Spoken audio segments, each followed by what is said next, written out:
Alexandre Dubé. Où les idées se confrontent et se façonnent.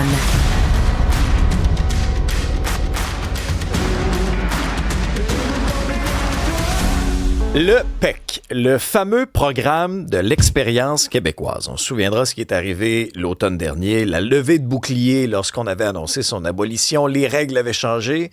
Honnêtement, il n'y a plus personne qui comprenait plus rien dans cette histoire-là. Ça a créé vraiment des déchirements au sein des familles. Encore dans le journal ce matin, on a l'histoire d'un homme. Il s'appelle Roberto Lopez. Lui, il est originaire de Lyon en France.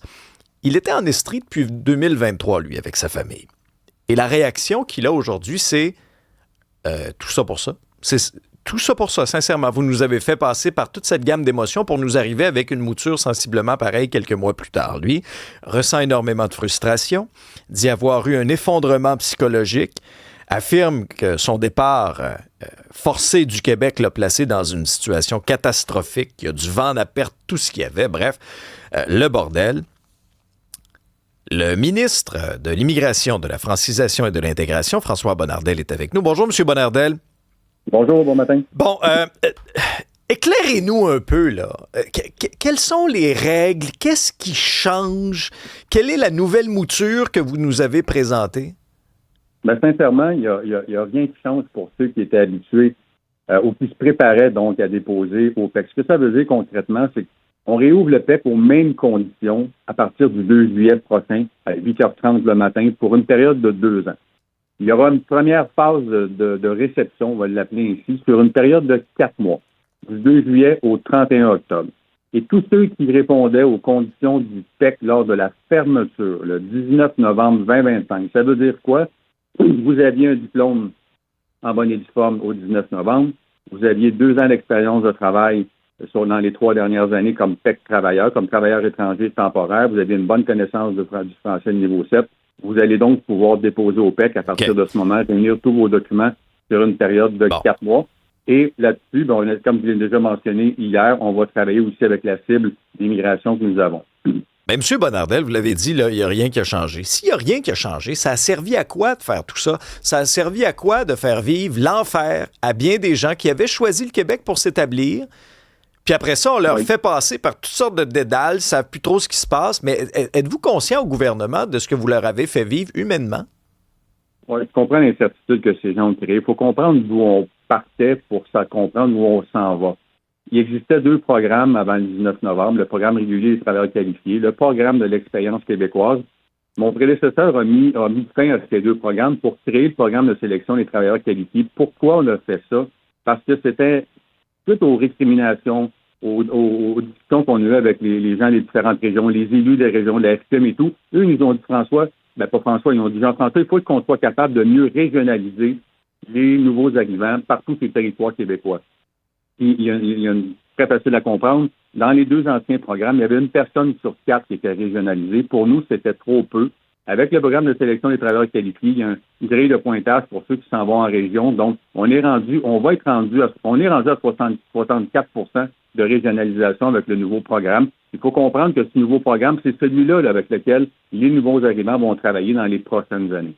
Oui, mais ça, je le comprends, M. Bonnardel, mais est-ce que la façon de faire avec du recul, ça a été une erreur? Bien, comme je vous le mentionne, je ne veux pas revenir sur le passé. Pour moi, c'est important pour les gens qui ont été touchés, M. Bonnardel, de vous entendre aujourd'hui. L'incertitude a été grande, je l'ai mentionné, je ne suis pas gêné de le dire, l'incertitude a été grande pour ces gens qui se sont sentis bousculés dans les circonstances lors de la fermeture. Alors pour moi, pour la première ministre, c'était important. Elle m'a dit, François, qu'il faut trouver un moyen de réouvrir le PEC et d'être capable de remettre les conditions initiales comme ceux qui l'ont connu. C'est ce qu'on fait aujourd'hui. Donc, je pense qu'on répond positivement à ceux qui attendaient la réouverture donc, de ce programme qui est important pour eux. M. Bonnardel, vous êtes aussi leader parlementaire dans vos fonctions. Alors, permettez-moi de vous poser une question sur le rapport de la vérificatrice générale qui est assez accablant, merci. 700 millions injectés dans des entreprises qui sont aujourd'hui en faillite. On a dénoncé une approche peu planifiée, des risques financiers importants sous-évalués et un manque de rigueur dans le suivi. Est-ce que votre gouvernement a gamblé l'argent des Québécois dans des lubies? Écoutez, c'est certain qu'il y a eu 2 dossiers sur lesquels la population a pu voir à quel point ce dossier a été difficile pour le gouvernement, Nordvolt et Lyon. Il y a eu des dossiers qui positifs. On n'a pas nommé, exemple, chez nous, de Volta Technologies, qui était le plus gros investissement industriel de l'histoire. Maintenant, on prend acte. La première ministre l'a mentionné hier, Bernard l'a mentionné aussi. On prend acte du rapport. Je n'ai pas eu la chance de lire le rapport au complet présentement parce que je suis inondé de la fin des travaux présentement à l'Assemblée nationale, mais on prend acte de la situation. Il y a des améliorations nécessairement qui devront être faites dans le futur. C'est ce que la première ministre a mentionné. C'est ça à quoi on va travailler dans les prochaines semaines. Est-ce qu'autour de la table là, du Conseil des ministres, il y avait un peu de doute, il y avait un appel à la prudence, ou c'était M. Legault puis M. Fitzgibbon qui étaient partis sur une chire, qui étaient partis sur une dérape puis qui voulaient investir dans la filière batterie? Puis, parce que c'est facile après coup de dire ouais, mais là, nous autres, c'est pas nous autres qui avaient deux mains sur le volant à ce moment-là, puis de s'en détacher. Est-ce qu'au Conseil des ministres, tout le monde était d'accord avec ça? Ou je peux pas vous donner les discussions du Conseil des ministres ou des comités ministériels, mais avant que ces projets-là soient entérinés par le Conseil des ministres, ils sont toujours discutés dans les comités ministériels. Et quand ce sont des dossiers importants, ben c'est le ministre qui va élaborer, expliquer donc pourquoi on devrait adopter un décret ou une aide extraite financière pour telle ou telle entreprise. Donc, c'est comme ça que ça fonctionne. On pose des questions en bonne et due forme pour savoir pourquoi ceci, pourquoi cela. Par la suite, on entérine le tout au Conseil des ministres. Monsieur Bonnardel, c'est la fin de la session parlementaire. Une semaine très chargée. On comprend qu'il y avait beaucoup à faire en peu de temps. Qu'est-ce que vous allez réussir à accomplir là, d'ici la fin de la journée? Puis pourquoi on n'est pas capable de prolonger ça puis de siéger une semaine de plus? Là? Moi, je vais travailler tout l'été puis je tiens debout sur mes deux pattes. Là. Oui, sincèrement, M.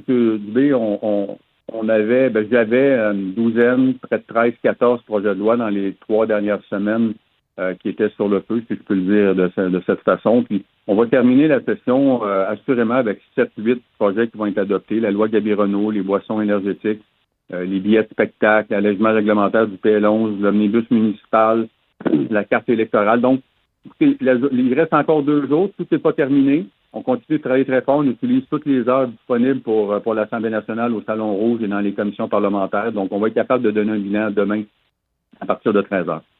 Question, M. Bonnardel, sur la messagerie texte concernant le PEC dont on discutait un petit peu plus tôt. Certains nous mentionnent que la priorité n'est pas nécessairement donnée à ceux qui résident au Québec depuis plusieurs années. Que c'est comme quelqu'un qui voudrait venir au Québec mais qui ne s'est pas encore installé aurait autant le droit que celui qui est installé ici. Est-ce que c'est vrai, ça? Premièrement, pour déposer au PEC, vous devez résider au Québec. Est-ce qu'il y a des mesures ou des gens qui sont prioritisés plus que d'autres par rapport à ça? Parce qu'on sent beaucoup de grogne. Comme je l'ai mentionné, il n'y a pas de plafond.